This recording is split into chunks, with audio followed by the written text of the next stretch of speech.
మేము BJP party ఇంతవరకు లేని విధంగా మనకి ఢిల్లీలో ఇంత ఘన విజయం సాధించడం అంటే ఆల్మోస్ట్ ఒక 24 years తర్వాత మళ్ళీ అధికారంలోకి వచ్చింది. సో దీనిపై మీ అభిప్రాయం ఏంటి? ఈరోజు భారతీయ జనతా పార్టీ దేశ రాజధాని ఢిల్లీలో ఘన విజయం సాధించిన సందర్భంగా భారతీయ జనతా పార్టీ తరఫున ముందుగా నేను ఢిల్లీ ప్రజలందరికీ ఓటర్లందరికీ శుభాకాంక్షలు తెలియజేస్తున్నా, ధన్యవాదాలు కూడా తెలియజేస్తున్నా. అయితే ఈరోజు ఢిల్లీలో ఆప్ ప్రభుత్వం యొక్క పరిపాలన కానీ గతంలో కాంగ్రెస్ పాలన ప్రజలు విసిగిపోయినరు. బూటకపు హామీలు, అవినీతి పాలన, అసమర్థ పాలనను తిప్పికొట్టి నరేంద్ర మోదీ గారి మీద నమ్మకంతో, వారి నాయకత్వం మీద ఉన్న విశ్వాసంతో భారతీయ జనతా పార్టీకి ఓటు వేయాలని చెప్పి ఇలా ప్రజలందరూ వన్ సైడ్ మాకు రిజల్ట్ ఇచ్చినందుకు నిజంగా మేము ధన్యవాదాలు తెలియజేస్తున్నాము. ఈ ఎన్నికల్లో వచ్చిన రిజల్ట్ని బట్టి చూస్తే దేశంలో ఎక్కడ ఎన్నికలు జరిగినా భారతీయ జనతా పార్టీ గెలుపు ఖచ్చితంగా ఉంటుందనే ఒక మెసేజ్ ఇవ్వడం జరిగింది.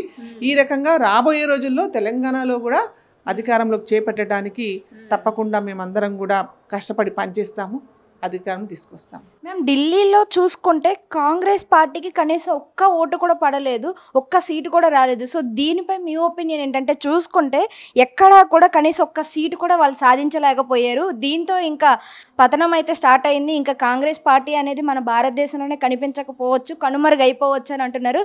ఇది వాస్తవమే అంటారా? కాంగ్రెస్ పార్టీ పతనం ఇప్పుడు కాదు, ఎప్పుడో స్టార్ట్ అయింది. రాహుల్ గాంధీ ఎప్పుడైతే పగ్గాలు చేపట్టిండో భారతీయ జనతా పార్టీకి ధీటుగా ఆయన ఎప్పుడు ప్రచారం చేయలేకపోయిండు, ప్రజల విశ్వాసాన్ని పొందలేకపోయిండు. భారతీయ జనతా పార్టీకి ఉన్న నాయకత్వ పటిమ కాంగ్రెస్ పార్టీకి లేకపోవడము ఒక మైనస్ పాయింట్ అయితే, ప్రజల్లో పూర్తి విశ్వాసం కోల్పోయింది కాంగ్రెస్ పార్టీ.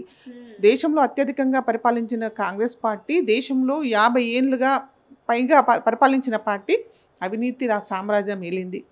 రోజుకొక కుంభకోణంతో కాంగ్రెస్ పార్టీ పరిపాలన చూసిండ్రు ప్రజలు. కాబట్టి ఈసారి భారతీయ జనతా పార్టీకి అవకాశం ఇవ్వడమే కాకుండా కాంగ్రెస్ పార్టీకి ఈ దేశంలో ఇక మంచి రోజులు లేవనే చెప్పవచ్చు. మేము ఇంకోటి వచ్చేసి కేజ్రీవాల్ గారు అసలు పూర్తిగా ఓడిపోవడానికి, ఇంత సీట్లు కూడా కోల్పోవడానికి కారణం వచ్చేసి మనకి లిక్కర్ స్కామ్ కావచ్చు, లేకపోతే మిగిలిన స్కామ్లు అన్నింటిలోనూ కూడా కేజ్రీవాల్ గారు ఇండైరెక్ట్గానే కాదు డైరెక్ట్గా కూడా ఆయన ఉన్నవి చాలా వరకు ఉన్నాయి. సో దానివల్లే ఆయన ఓడిపోయారు అని అనేసి లైక్ రూమర్స్ అయితే వస్తున్నాయి. సో దానిపై మీ ఒపీనియన్ ఏంటి? ప్రజలు ఒక IAS ఆఫీసర్గా ఆయన నమ్మిండ్రు, నిజాయితీ పరుడని భావించిండ్రు. కానీ ఆయన పరిపాలనలో అవినీతి కుంభకోణాలు ఏ రకంగా బయటపడ్డాయి మనం చూసినాం. ముఖ్యంగా లిక్కర్ స్కామ్ తెలంగాణ నుంచి ఢిల్లీ దాకా పాకింది అంటే ఈయన దేశవ్యాప్తంగా ఎన్ని కుంభకోణాలలో ఇరుక్కున్నాడో ఇంకా రాబోయే రోజుల్లో తెలుస్తుంది. దేశ ప్రజలు, ఢిల్లీ ప్రజలు ఆయనకు తగిన తీర్పు ఇవ్వడం జరిగింది.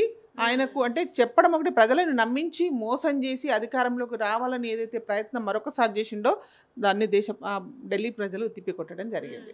మేడం ఇంకోటి వచ్చేసి బీజేపీ పార్టీ ఇంత ఘనత సాధించడానికి అక్కడ ముస్లిం మహిళలే ముఖ్యంగా ముఖ్య పాత్ర వహించారు ప్రతి విషయంలోని కూడా. రెండో వచ్చేసి నిర్మలా సీతారామన్ గారు ఉండడం వల్లే మనకి ఢిల్లీలో అత్యంత ఘనత సాధించాము అని అంటున్నారు. సో దీనిపై మీ ఒపీనియన్ ఏంటండి?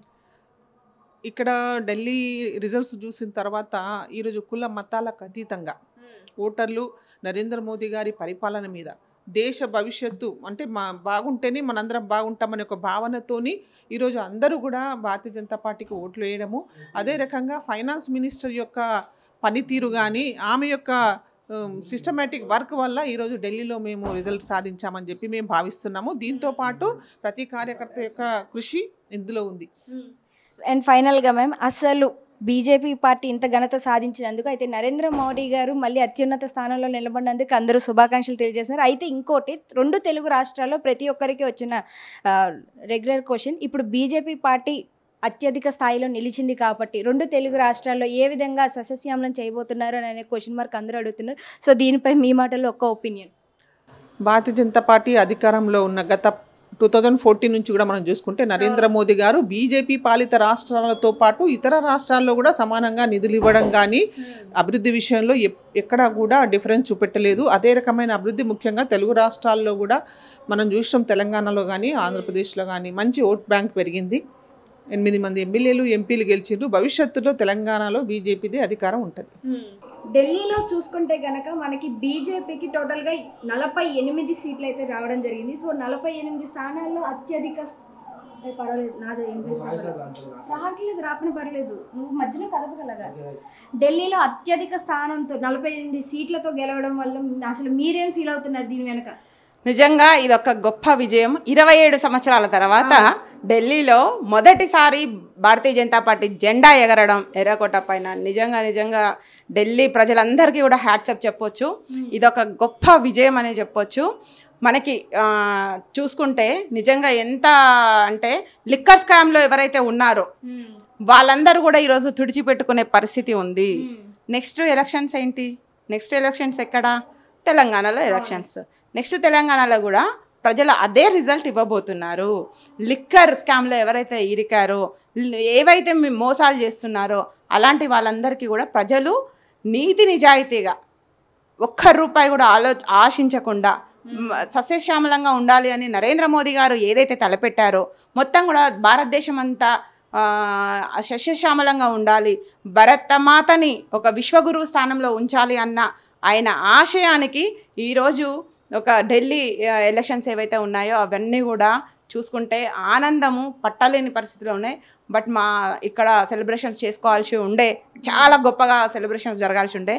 అన్ఫార్చునేట్లీ ఒక అతను చనిపోవడం వల్ల ఈరోజు సెలబ్రేషన్స్ చేసుకోకపోవడం మాకు కొంచెం బాధగా ఉంది. మేడం అయితే ఇప్పుడు మీరన్నట్టుగానే లిక్కర్ స్కామ్ ఢిల్లీ నుంచి మన తెలంగాణ నుంచి మొదలైతే మనకి ఢిల్లీ వరకు పాకింది మీరన్నట్టుగానే. అయితే ఇప్పుడు మళ్ళీ తెలంగాణలో ఎలక్షన్స్ స్టార్ట్ అవబోతున్నాయి కాబట్టి మరి ఇక్కడ లిక్కర్ స్కామ్లో చూసుకుంటే మనకి కవిత గారు కూడా ఇందులో ఇన్వాల్వ్ అయి ఉన్నారు. సో ఇప్పుడు ఆమెకు కూడా ప్రభావితం చూపించే అవకాశం ఉందంట. డెఫినెట్గా ప్రజలు ఆలోచన విధానం, ఢిల్లీ ప్రజల ఆలోచన విధానం ఎలా ఉందో తెలంగాణ ప్రజల ఆలోచన విధానం కూడా అంతకన్నా ఘోరంగానే ఉంది. అంతకన్నా ఆలోచన విధానంలో చాలా చేంజెస్ రావాల్సిన అవసరం ఉంది. ఇప్పుడు అందరూ కూడా మోదీ గారైతే బాగుంటుంది. ఎందుకంటే మనకు వేరే బీజేపీ పాలిత రాష్ట్రాల్లో ఎలా అయితే అద్భుతంగా పాలన, మోదీ గారి పాలన అద్భుతంగా ఉందో అంతే అద్భుతమైన పాలనను మన తెలంగాణలో కూడా ఇవ్వాలి అన్న ఆలోచనలో మోదీ గారు ఉన్నారు. దేశం మొత్తం ఒకే పాలన విధానంలో మనం ముందుకు వెళ్తున్నాము. అంతే అద్భుతమైన పాలన ఇస్తారు కాబట్టి మోదీ గారిని ఈరోజు అందరూ నమ్మే పరిస్థితిలో ఉంది. 27 సంవత్సరాల నుంచి కూడా ఢిల్లీలో ఎప్పుడు జెండా ఎగిరింది లేదు. ఈరోజు తెలంగాణలో కూడా ఇంతకుముందు ఎగరలేదు. బీజేపీ ఎక్కడుంది అన్న అందరి నోర్లకు ఈరోజు ఢిల్లీ మూతబడ్డది. నెక్స్ట్ తెలంగాణలో కూడా మూతబడబోతుంది. నిజంగా ఇది ఒక గొప్ప ఆనందంగా ఉంది. మనం అసలు చూసుకుంటే కేజ్రీవాల్ గారు అన్నా అజయ్ గారి వెనకాతల మనకి అధికారంలోకి రావడం అనేది జరిగింది. అయితే ఆయన వెనకాతల వచ్చి నమ్మిన బంటుగా ఉండి నాకు అసలు ఏమీ వద్దు, నేను ఒక సింపుల్ సిటీ పర్సన్గా ఉంటాను, నేను ఒక సామాన్య వ్యక్తిగానే ఉంటాను, నన్ను అలాగే ఉంచండి అంటూ అలాంటి మాటలు చెప్పిన వ్యక్తి ఎన్నో కుంభకోణాలు, ఎన్నో అక్రమాలు ఇవన్నీ కూడా చేసుకుంటూ వచ్చారు. అసలు ఇవన్నీ చేయడం వల్లే అతను పతనానికి కారణం అయ్యాయి అని అంటున్నారు. సో దీనిపై మీ ఒపీనియన్ ఏంటి? ఇది నిజమే అంటారా? వాస్తవమేనా లేకుంటే రాజకీయంగా వెనకాతల ఇంకా జరిగినాయి అని అంటున్నారు. మీరు దీనికి ఎలా స్పందిస్తారు? నిజమేనండి, 100%. నీకు ఈరోజు ఒకసారి నీకు చిన్న కార్ ఏదో ఉండే, ఆయనకి ఒక చిన్న ఇల్లు ఉండే, అలాంటి పరిస్థితి నుంచి ఈరోజు నువ్వు ఒక ఇంద్రభవనం లాంటి ఇండ్లు, పెద్ద ఓడల్ లాంటి కార్లు, ఇంపోర్టెడ్ కార్లలో తిరిగే స్టేజ్కి నువ్వు రాగలిగినావు. అంతేకాదు నిజంగా ఆ రోజు ఏదైతే చెప్పారో కేజ్రీవాల్ గారు, ఆ రోజు అయితే ఏదో చెప్పారో ఢిల్లీ ప్రజలు నమ్మారు. నిజంగా ఇలాంటి ఒక మనిషి ఉండాలి మనకని నమ్మారు. కానీ వాళ్ళ ప్రజల నమ్మకాన్ని నువ్వు ఎక్కడ కూడా నిలబెట్టుకోలేకపోయినావు. అన్ని స్కామ్లు, రకరకాలమైన స్కామ్లలో ఇరకడం కానీ, ఇంకా మిగతా రాష్ట్రాల వాళ్ళ నుంచి ఇరికించడం కానీ, ఇలా ఒక నీచమైన సంస్కృతికి తెరదీసిండ్రు. ఇలాంటిది ఇంత గతంలో చూసుకుంటే కూడా ఎప్పుడు అలాంటిది లేదు. కాబట్టి ప్రజలు కూడా చూశారు, అన్నీ గమనిస్తున్నారు. ఈరోజు ప్రజలేమి కళ్ళు మూసుకొని లేరు, ప్రతిదీ అబ్జర్వ్ చేస్తున్నారు, ప్రతిదీ ఎడ్యుకేటెడ్ ఉన్నారు. అందరూ టీవీలలో వస్తున్న చూస్తున్నారు, టీవీలలో చెప్పినే కాదు అసలు ఏం జరుగుతుంది అనేది ఆలోచిస్తున్నారు. కాబట్టి ఈరోజు కరెక్ట్ తీర్పు ఢిల్లీ ప్రజలు ఇచ్చారు. నెక్స్ట్ తెలంగాణలో కూడా అదే తీర్పు ఇవ్వబోతున్నారు. చాలా చాలా హ్యాపీగా ఉంది మాకు. మ్యామ్, ఢిల్లీలో చూసుకుంటే మొత్తంగా 48 సీట్లను అయితే అత్యధిక స్థాయిలో సొంతం చేసుకున్నది బీజేపీ పార్టీ. సో దీనిపై మీ ఒపీనియన్ ఏంటి మ్యామ్? నిజంగా చాలా సంతోషంగా ఉంది. ఎందుకంటే గల్లీలో అయినా ఢిల్లీలో అయినా బీజేపీదే హవా అనేది నిరూపితమైంది. ప్రజలు నిజంగా అక్కడున్న మన తెలుగు ప్రజలు కావచ్చు ఢిల్లీలో, వాళ్ళందరూ కూడా ఎంత మంచి నిర్ణయం తీసుకొని బీజేపీని గెలిపించిండ్రో తద్వారా వాళ్ళకంత మంచి జరుగుతుంది. ఎందుకంటే మేము ఎంపీ ఎలక్షన్స్ అప్పుడు కంపెనీకి వెళ్ళాం ఢిల్లీలో. బస్సురి స్వరాజ్ కోసం క్యాంపెయినింగ్కి వెళ్ళినప్పుడు అక్కడ ఢిల్లీ అంటే మనము మెయిన్ రోడ్లు, ఇండియా గేట్ ఇవే చూస్తాం కదా. వెనక గల్లీలలో వాయుపురి, రంగపురి అట్లా వెళ్ళినప్పుడు అసలు ఎంత దుర్భర పరిస్థితి అంటే, మేము వెళ్ళినప్పుడు ఒక్కొక్కరు అంటున్నారు ఓట్లప్పుడు కనిపించిన మనుషులు మళ్ళీ 5 ఏళ్ళలో ఒక్కసారి కూడా కనిపించలేదు. ఇట్లా ఉన్నప్పుడు మేము ఎందుకంటే చీపురుతోనే తుడిచేస్తాము ఇట్లాంటి పదాలు వాళ్ళే వాడిండు. అప్పుడే అనుకున్నాం అంటే అట్టడుగు పడిపోతుంది, ఇంకా రాదు జన్మలో, వచ్చేది బీజేపీ అని మాకు అప్పుడే నమ్మకం కలిగింది. అట్లాగే ఎంపీ ఎలక్షన్లో అప్పుడు వాళ్ళు గెలవడం జరిగింది. తర్వాత ఇప్పుడు ఎమ్మెల్యే ఎలక్షన్లో కూడా ప్రజలు నిజంగా మంచి నిర్ణయం తీసుకున్నారు. అదేవిధంగా వాళ్ళకు కూడా న్యాయం జరుగుతుంది. బీజేపీ పార్టీతోనే అది సాధ్యమని నిరూపితమైంది. అంటే దీని పరంగా చూసుకుంటే కేజ్రీవాల్ గారికి ముందే తెలుసు ఆయన ఓడిపోతారని, అందుకనే ఆయన ఓట్లు తగ్గుతున్నా సీట్లు పోతున్నా కూడా ఎటువంటి భయం బెదురు అనేది లేకుండా ఆయన చాలా కూల్గా కనిపించారు మనకు చూసుకుంటే కనుక. అంటే ఆయన ముందే ఊహించారు అనుకుంటారు ఇంకా నెక్స్ట్ ఎలక్షన్స్లో నేను ఇంకా కనపడను అనేసి ముందుగానే అనుకున్నారు అనుకోవచ్చు అంటారా? అంతే కదా అది అలా అనుకొని ఇంకా తనకి ఎక్కడ మొహం కూడా లేదు అసలు సరిగ్గా తిరగడానికి, జనాలకు ప్రజలకు వెళ్ళడానికి కూడా. తను చేసిన ఏమంటారు, మనం చేసిన తప్ప ఎవరు చూడరు అనుకుంటారు కానీ ప్రజలు నిర్ణయం చేసిండ్రు, మంచి తీర్పు ఇచ్చిండ్రు. అలాగే బీజేపీ మంచి స్కీమ్స్ కూడా పెట్టింది. అది అందుబాటులో ఉన్న ప్రజలందరికీ కూడా అందుబాటులో ఉంటుంది. రాబోయే ఎలక్షన్లో ఇప్పుడు తెలంగాణలో కూడా మాకు మంచి అవకాశం, మంచి ఆశ అందరికీ కూడా. ఇది మాకు మంచి శుభ పరిణామంగా చెప్పుకోవచ్చు. మేడం ఇంకోటి, అసలు ఢిల్లీలో చూసుకుంటే కనుక కేజ్రీవాల్ గారు అన్నా హజారే వెనకతలో వచ్చి ఆయన పార్టీ కార్యకర్తగా నిలిచి అక్కడి నుంచి ఆయన ఎలక్షన్స్లో నిలబడడం కావచ్చు అన్నిటినీ కూడా చేశారు. అయితే ఆయన అధికారంలోకి వచ్చిన తర్వాత నేను ఎటువంటి పక్షపాతం చూపేను, నాకేమీ వద్దు, నేను ఒక సింపుల్ కామన్ మ్యాన్గా ఉంటాను అని చెప్పిన ఆయన, అలాంటిది ఇప్పుడు ఎందుకని ఆయన ఓడిపోయారని అంటారు? అంటే దీనికి కారణం ఏంటి? కారణం ఏంటంటే ఎప్పుడైనా సరే ఒక మనిషికి వ్యక్తిగా ఎదగాలి, వ్యక్తిగా అభిమానం అనేది, ఒక వ్యక్తిగా గౌరవం అనేది సంపాదించుకోవాలి కానీ హోదాతోని పదవితోని ఉండదు. మనకు పదవి అనేది ఒక అలంకారంగా ఉండాలి. పదవి ఎప్పుడైనా సరే ఎవరికైనా సరే పదవి అలంకారంగా ఉండాలి కానీ అహంకారంగా ఉండదు. అహంకారపూరితంగా ఉన్నప్పుడు ఏమవుతుందంటే ఇలాగే జరుగుతుంది. ప్రజలు బుద్ధి చెప్తారు. అహంకారం ఎప్పుడు పనికిరాదు. మనం అహంకారంగా ఏది చేసినా కానీ అది ఎంబడే మనకి నెక్స్ట్ డేనే చూపిస్తుంది. అదే నేను ఎప్పుడైనా ఒకటే చెప్తాను నేను, మనకు పదవి అనేది అలంకారంగా ఉండాలి, అహంకారం ఉండొద్దు. అహంకారంతో చేసిన పనులన్నీ చూసింది కదా, మట్టి ఖర్చుకపోతారు. ఇంకోటి వచ్చేసి అసలు తెలంగాణలో మొదలైన లిక్కర్ స్కామ్ మనకి ఢిల్లీ దాకా పాకి అది కేజ్రీవాల్ గారు కూడా మనకి ఈ కేసులో బుక్ అయిన సంగతి అందరికీ తెలుసు. అయితే అసలు కేజ్రీవాల్ గారు ఇలాగ ఓడిపోవడానికి ముఖ్య కారణంగా చూసుకుంటే లిక్కర్ స్కామే అంటున్నారు, లేకుంటే దీన్ని ఒకటే అనుకోవచ్చా, లేకుంటే ఇంకేమైనా ఉన్నాయి అంటారా దీని వెనకాల? అది కూడా లిక్కర్ స్కామ్ అంటే మామూలుది కాదు కదండి, మామూలు స్కామ్ కాదు. ప్రజల జీవితం తెలంగాణలో కూడా ఉంది. దానితో పాటుగా మరి ముఖ్యంగా మనకి ఇందులో కవిత గారు డైరెక్ట్గా అందులో ఉన్నారు. సో నెక్స్ట్ ఎలక్షన్స్ మనకి ఇక్కడ తెలంగాణలో ఉన్నాయి.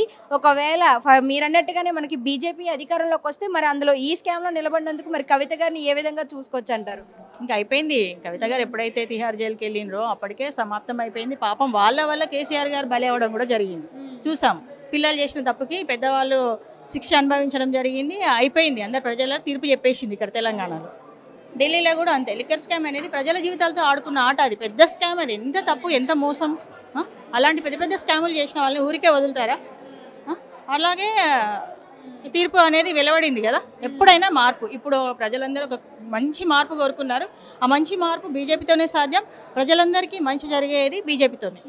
మేము ఫైనల్గా ఒక క్వశ్చన్, అసలు బీజేపీకి ఢిల్లీలో 48 సీట్లతో అత్యధిక స్థానంలో నిలవడానికి ముఖ్య కారణంగా చూసుకుంటే అక్కడ ముస్లిం మహిళతో పాటు మనకి నిర్మలా సీతారామన్ గారు ముఖ్య పాత్ర వహించారు అని అంటున్నారు. సో దీనిపై మీ ఒపీనియన్? ముస్లిమ్స్ మహిళలు అంటే త్రిబుల్ తలాక్ మెయిన్గా మనకి మోదీ గారు, మన ప్రధానమంత్రి మోదీ గారు చేసింది త్రిబుల్ తలాక్.